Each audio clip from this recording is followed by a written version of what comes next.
عبداللہ بن مسعود رضی اللہ تعالیٰ عنہ آپ روایت کرتے ہیں کہ تاجدار انبیاء نے ارشاد فرمایا کہ ہر شخص دنیا کے اندر ہر دن ایک مہمان کی طرح ہے. جیسے مہمان آتا ہے اور اس مہمان نے لوٹ جانا ہوتا ہے، تو ہر شخص ہر دن ایک مہمان کی طرح ہے، اور اس کا مال اور اس کا روپیہ پیسہ جو ہے وہ بھی کوچ کر جانے والا ہے، جیسے مانگا ہوا ہے، جیسے کسی سے ادھار لیا ہو، کیونکہ بندے نے خود بھی دنیا میں نہیں رہنا، اور اس کا مال بھی اسی طرح ہے کہ اس کو واپس جو ہے وہ لوٹا دی جائے گا. جیسے کسی سے ادھار مانگ رکھا ہو اور اس کو لوٹانا ضروری ہے. تو انسان کی مثال اور انسان کی دنیا، مال و دولت، اسباب دنیا، ذرائع دنیا، ریسورسز بھی اسی طرح ہے، مانگے ہوئے ہیں.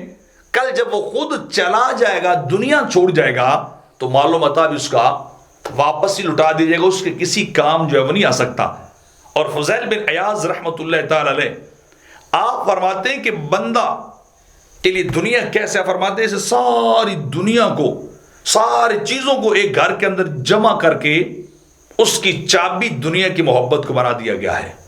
جتنا کچھ بھی ہے جو انسان کے حق میں ہے، انسان کی تقدیر اور مقدر میں ہے، اس سارے مال کو آپ کیا کریں، ایک گھر میں جمع کر دیں اور دنیا کی محبت اس گھر کی چابی بنا دیں. بس اسی طرح یعنی دنیا کی محبت انسان سے گناہ کرواتی ہے، دنیا کی محبت انسان سے غلط کام کرواتی ہے، دنیا کی محبت انسان سے اللہ کی نافرمانی کرواتی ہے،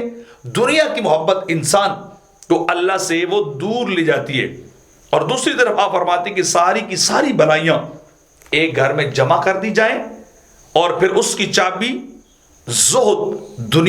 دنیا سے بے رغبتی کو بنا دیا گیا ہے. بس جو جتنا دنیا سے بے رغبت ہوتا ہے وہ اتنا ہی اپنے اللہ کے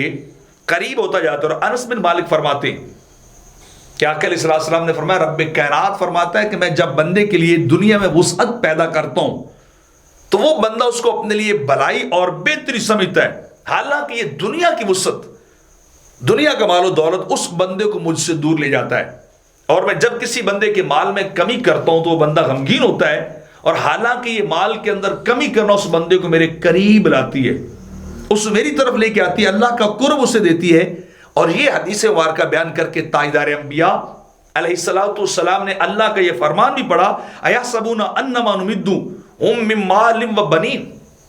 کیا وہ یہ گمان کرتے کہ ہم نے ان کو مال و دولت اور اولاد کی کثرت دے کے ان کو ڈھیل دی ہے، نسارع لهم فی الخیرات، اور ہم ان کے لیے بھلائی میں جلدی کر رہے ہیں، بل لا یشعرون، بلکہ انہیں شعور نہیں ہے کہ یہ ان کا امتحان اور بڑھتا جا رہا ہے، ان پہ امتحان اور آتے جا رہے ہیں، دنیا کی محبت اور آ رہی ہے اور اللہ سے ان کے لیے دوری پیدا کی جا رہی ہے. بندے سمجھ رہے کہ دنیا کا مال و متاع آ رہا ہے تو میرے لیے بہت بہتری ہو رہی ہے، بلکہ کیا ہے، اللہ کہہ رہا ہے انہیں شعور نہیں ہے. یہ چیزیں بندے کو اللہ سے دور لے کے جاتی ہیں، اور ان چیزوں کی کمی، مال دنیا کی کمی بندے کو اللہ کے قریب لے کے آتی ہے.